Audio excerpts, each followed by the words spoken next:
Olá pessoal, sejam bem-vindos de volta ao Metabolizando. Na aula de hoje nós vamos falar sobre a captação de glicose no músculo esquelético. Esse é um assunto muito interessante porque o músculo esquelético ele é capaz de responder à insulina e também à contração muscular no que diz respeito à captação de glicose, mas por vias muito diferentes. Então, se você não sabe como isso acontece, como esses processos são regulados, fique aqui comigo que eu vou te explicar tudinho no vídeo de hoje. Welcome aboard this crazy ride. Então, pessoal, eu vou começar colocando em contexto as diferenças entre o exercício e a estimulação com insulina para a captação de glicose, para nós entendermos quais são as diferenças fisiológicas que esses dois momentos, esses dois cenários ocorrem. Então, nós precisamos de 3 informações para poder entender como esse processo é regulado. Primeiro, os níveis de glicose plasmática, os níveis de insulina plasmática e a captação de glicose pelo músculo esquelético. E para esses 3 cenários, eu vou colocar no eixo X o tempo, ou seja, como esses fenômenos acontecem ao longo do tempo. Aqui é um exemplo hipotético para nós entendermos como as variações de insulina, glicose e captação de insulina ocorrem durante o tempo. Eu vou começar falando o que acontece após uma refeição. Então você vai no restaurante, você vai no rodízio de pizza, você se alimenta e nessa refeição você vai ingerir carboidratos, ou seja, glicose. E nesse momento os níveis de glicose irão aumentar. A glicose é o principal estimulador da secreção de insulina, então, em resposta a esse aumento das concentrações de glicose no sangue após a refeição, a insulina plasmática também vai estar aumentada.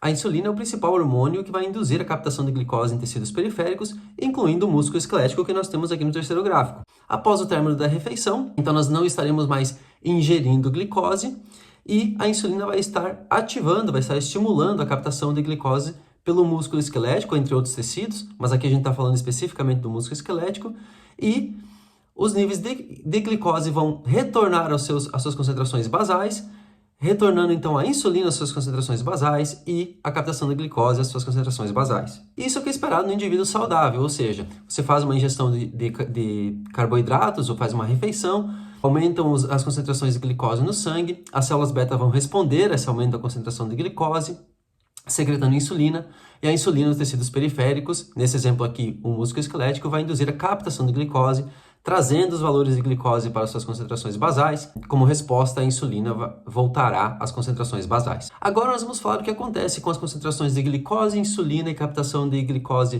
pelo músculo esquelético em resposta ao exercício. Eu vou fazer isso aqui em vermelho para não confundir com os efeitos da refeição. Eu não vou falar aqui em relação às diferentes intensidades dos exercícios, mas, de uma forma geral, a glicose é mantida constante durante o exercício. Porém, a captação de glicose pelo músculo esquelético aumenta muito devido à demanda energética. É importante ressaltar aqui que no eixo Y da captação de glicose, eu não estou obedecendo uma regra clara, porque a captação de glicose pelo músculo esquelético é muito maior do que a captação de glicose estimulada pela insulina. Mas o que eu quero que vocês aprendam aqui é que ocorre um aumento da captação de glicose induzida pelo exercício, ao passo que ocorre uma redução nas concentrações de insulina plasmáticas durante o exercício. Essa redução não é muito drástica, mas ela ocorre. Então, como o corpo lida com esses dois cenários em que ocorre um aumento na captação de glicose pelo exercício e em resposta à insulina, porém com dinâmicas muito diferentes em relação às concentrações de glicose e insulinas no sangue. Um ponto que é fundamental ressaltar aqui é que esses dois cenários são metabolicamente muito diferentes.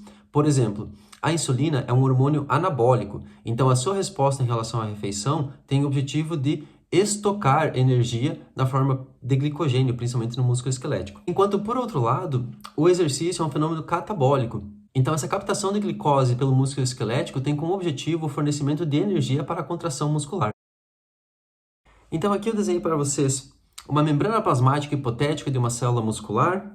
Então, essa parte é o meio extracelular e aqui é o meio intracelular. Então, como eu citei anteriormente, em resposta a uma refeição, os níveis de insulina aumentam na circulação e eles vão se ligar aos seus receptores, induzindo uma cascata de sinalização intracelular nas células musculares esqueléticas. A via de sinalização da insulina é muito complexa e existem diversas proteínas envolvidas. Então, após a ligação da insulina com o seu receptor, ocorre a fosforilação do substrato do receptor para a insulina, que eu simbolizei aqui na forma de um P próximo ao IRS, que é o substrato do receptor da insulina, e o IRS vai fosforilar e ativar a PI3K, uma proteína muito importante na via da insulina. Eu vou pular algumas proteínas envolvidas nas cascatas de sinalização da insulina, mas eu vou ressaltar aqui a ativação da AKT, a proteína central na sinalização da insulina. Novamente, eu coloquei o P como simbolizando a fosforilação da AKT, e a AKT vai fosforilar um conjunto de proteínas chamadas TBC1D1 e TBC1D4. E essas proteínas são muito importantes porque elas sequestram as vesículas contendo GLUT4. Se você lembra na outra aula, eu comentei como o GLUT4 é o transportador de glicose na membrana plasmática. E esse GLUT4, ele não é constitutivo da membrana, ou seja, está sequestrado em vesículas dentro da célula muscular e em resposta à insulina. E esse sequestro das vesículas contendo GLUT4 se dá pelas proteínas TBC1D1 e TBC1D4. Quando a insulina ativa toda a cascata de fosforilação, a AKT fosforila essas proteínas e então as vesículas contendo GLUT4 se mobilizam até a membrana, inserindo GLUT4 na membrana plasmática. Então aqui eu desenhei para vocês em vermelho uma vesícula que está localizada no citosol dessas células contendo vários GLUT4s que eu desenhei aqui em azul. Quando a AKT fosforila a TBC1D1 e 4, esse sequestro vai deixar de existir, ou seja, essas proteínas vão ficar inibidas e ocorrerá um movimento das vesículas para a membrana plasmática, inserindo proteínas transportadoras GLUT4 na membrana, facilitando então a captação de glicose do meio extracelular para o meio intracelular. Agora, como ocorre a mobilização de GLUT4 das vesículas intracelulares para a membrana plasmática durante o exercício? Porque, como eu comentei anteriormente, durante o exercício as concentrações de insulina estão reduzidas. Nós não sabemos exatamente todos os mecanismos, existem algumas hipóteses suportadas por evidências de como esse processo ocorre. E eu vou trazer aqui para vocês 3 fatores que mobilizam as vesículas contendo GLUT4 para a membrana plasmática durante o exercício. A primeira hipótese, com alguns experimentos suportando ela, evidenciam o papel do cálcio. O cálcio ele é liberado dentro do músculo esquelético durante o exercício, então ocorre um aumento das concentrações de cálcio durante o exercício, inclusive para a contração muscular. E o cálcio vai ativar uma proteína chamada cálcio-camodulina sinase 2. E existem evidências que a cálcio-camodulina quinase 2 ela pode atuar nesse tráfego de vesículas para a membrana plasmática. A segunda hipótese, também suportada por evidências, é o estresse energético causado pelo exercício. Então, como você sabe, durante o exercício ocorre um aumento nos consumos de ATP, um aumento nas concentrações de AMP, que é um subproduto da quebra do ATP. Esse AMP vai ativar a proteína chamada proteína sinase responsiva ao AMP. A AMPK, por ser uma proteína sinase, já foi mostrada por fosforilar os complexos TBC1D1 e TBC1D4, de forma muito similar ao que acontece com a insulina, mas dessa vez não envolvendo a ativação da AKT, visto que a insulina está reduzida durante o exercício. Uma vez fosforilados esses complexos, nós já sabemos o que acontece. Esse efeito de sequestro que estava ocorrendo quando esses complexos não estavam fosforilados deixa de acontecer e então as vesículas contendo GLUT4 se mobilizam do citosol para a membrana plasmática. E por fim, a última hipótese é o estresse mecânico, ou seja, a contração muscular que ocorre durante o exercício vai induzir uma série de sinais por vias mecânicas, principalmente envolvendo a actina. E essas vias vão mobilizar as vesículas contendo GLUT4 para a membrana plasmática, induzindo a captação de glicose.